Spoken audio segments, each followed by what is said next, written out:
그 돈을 통해서 큰 이익을 내면 갚으면 되니까 아무 문제가 안 되겠죠. 아무 문제가 안 되겠죠. 근데 그럴 확률이 지금 낮잖아요. 비율이. 지금 영세 소상공인들 다 지금 망하고 있는데 다 낮잖아요.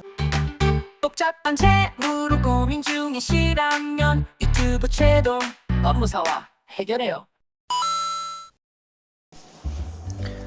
여러분 이번 시간에 개인회생 정부 세정책 변제금 1년 납입 후 신용카드 신용대출 가능해진다 물음표. 자, 이거 갖고 말씀드릴게요. 제가 왜 물음표라고 했냐면 지금 정부가 지금 이거를 하고 있잖아요. 1년 동안 변제금을 성실히 납입하면 개인회생 기록 삭제를 지금 추진하고 있죠. 이재명 대통령 새 정부에서 지금 새롭게 시작한 정책입니다. 새롭게 시작한 정책. 그러면 1년 후에 내 공공기록이 삭제되면 신용카드 신용대출이 사용 가능해질까 갖고 지금 여러분들 SNS에서 감론을 막 많이 나오더라고요. 그래서 저도 한번 생각해봤어요. 일단 공공기록이 삭제가 되면 신용대출 신용카드 발급이 불가능하진 않겠죠. 근데 일단 전제 먼저 말씀드릴게요. 지금도 여러분들 개인회생 중에도 신용대출은 돼요. 물론 1금융권 말고 2, 3금융권 고금리의 소액 신용대출 되죠, 여러분들. 그런데 지금 말씀드린 신용대출은 제 1금융권에 이제 저금리 왜 개인회생 기록이 1년 후에 없어지니까 공공기록이 삭제됐을 때 여기에서 말씀드릴게요. 가능할지 안 할지 잠깐 생각해봤어요. 이게 좀 지켜볼 문제예요. 구체적으로 1년 후에 공공기록 삭제해줄 때 어떠한 이런 부작용에 대해서 어떠한 세부적인 안이 나올지는 아직 하나도 결정되지 않았습니다. 하나도 결정되지 않고 이렇게 하겠다 이렇게 나왔거든요.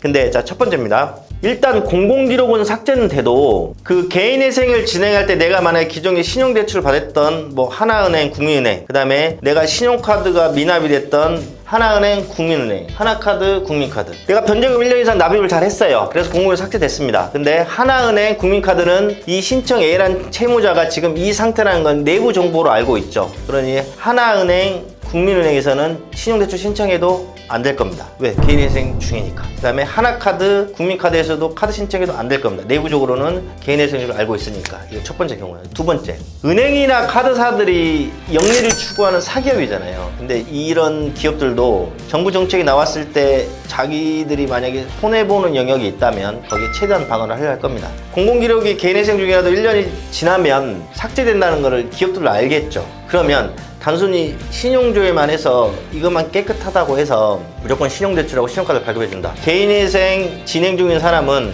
신용대출을 받고 신용카드를 발급했을 때 이게 신용대출을 갚아야 할 돈이라든지 신용카드 대금이 부실채권이 될 위험성이 그냥 보통 일반인보다는 굉장히 높겠죠. 그러니 은행이라든지 카드사에서는 부실채권이 되게 되면 굉장한 손해가 발생되기 때문에 더 심사를 더 단계를 높이겠죠. 여러분들 기존에도 신용대출 하려면 뭔 동의서 관련서를 막 집어넣어야 되잖아요. 그런데 만약에 1년 후 공공기록의 개인회생 기록을 삭제된다는 정책 때문에 없어진다고 한들 이런 기업들이 대출 서류나 어떤 관련 서류 제출에 현재 개인회생 중인지에 대한 관련 서류를 제출할 가능성이 굉장히 좀 높아 보여요. 은행이나 카드사가 그걸 그냥 그대로 부실채권에 대한 위험을 그냥 감수할 것 같지는 않아요. 그냥 저의 생각입니다. 제도가 나쁘다는 뜻이 아니라 은행이나 카드사 이런 데에서 신용대출과 신용카드가 막 나가게끔 그냥 있을 것 같진 않아요. 어떤 심사에서 개인회생 여부를 더 한번 확인해 볼 여지가 높다. 그러니까 어떻게 될지 모른다. 그 다음에 이제 아직 걱정되는 부분이 이거거든요. 실은 이제 공공기록 1년 후에 삭제는 좋죠. 왜?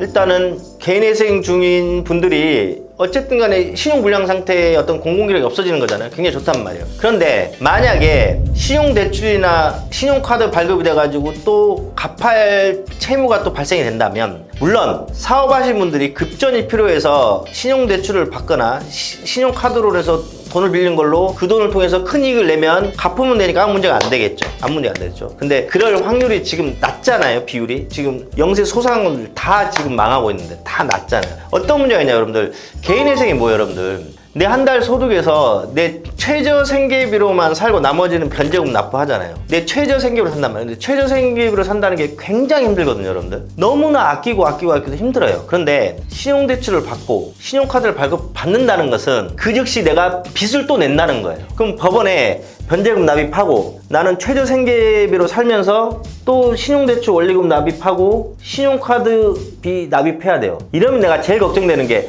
그렇게 해서 돈 많이 벌어가지고 내 꿈 다 좋지만 그렇지 않는 경우에 비율이 많으니까 개인회생 진행을 못 할 거 아니에요. 왜냐면 이쪽에 원리금도 갚아야 되니까 변제금 납입이 안 될 거 아닙니까? 그러면 이분은 변제금 미납으로 개인회생 자체가 폐지돼서 이분은 처음으로 다시 와야 돼요. 개인회생 신청 전으로. 이럴 가능성이 더 높아 보여서 걱정이 되는 거예요. 이해되셨나요? 새로운 신용대출이나 신용카드를 받는다는 것 즉시 나는 또 새로운 빚이 생긴다는 거거든요. 그럼 그걸 해결해야 될 거 아니에요, 원리금을. 근데 개인회생 제도 자체가 뭐예요? 최저 생계비로만 살고 나머지는 전부 다 법원에 투입시켜서 채권자한테 안분배당하고 있잖아요. 근데 새로운 빚이 생긴다. 그럼 다시 여기 또 원리금 납입해야 된다. 그럼 법원에 변제금 납입할 돈이 없잖아요. 그러면 이분은 개인회생이 폐지돼서 다시 처음으로 개인회생 신청 전에 엄청난 채무소로 다시 돌아갈 확률이 높아진단 말이에요. 이게 제가 제일 걱정되는 부분이에요. 그런데 오늘 주제는 신용카드 신용대출 가능해진다. 이제 이 결론 이걸로 말씀드려요. 제가 걱정되는 부분하고 신용카드 신용대출 가능해질 수도 있고 안 될 수도 있다. 다시 결론을 말씀드릴게요. 이것 때문에 이제 여러 가지 지금 또 갑론을박이 많더라고요.